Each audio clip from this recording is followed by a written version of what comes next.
दिवसाची सुरुवात अशी मस्त देवपूजेने केली। मी इकडे देवाला दिवा लावते तोपर्यंत माझ्या बाळाने किचनमध्ये सगळा पिठाचा राडा करून ठेवला होता।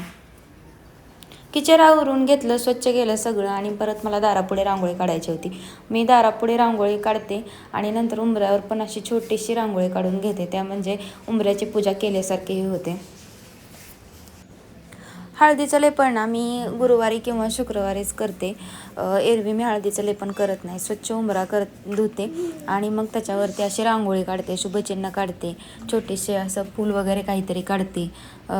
उंबऱ्याचं पूजन कसं करायचं, हळदीचं लेपन कसं करायचं हे मी मागच्या व्हिडिओमध्ये खूप वेळा दाखवलेलं आहे। जर कोणी पाहिलं नसेल तर ते बघा।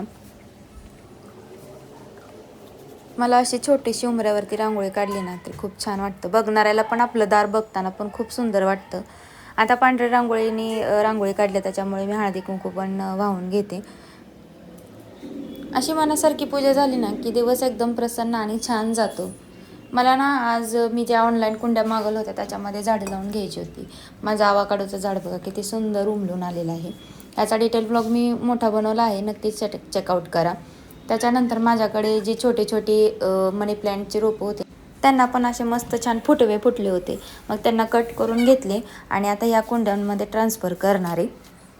मला मनी प्लॅन्टची रोपं खूप आवडतात का तर मस्त हिरवीगार अशी येतात आणि मातीत लावली ना तर खूप छान बहरतात। पाण्यापेक्षा मातीतच तुम्ही पण मनी प्लॅन्ट एकदा लावून बघा, खूप छान ते फुलतात।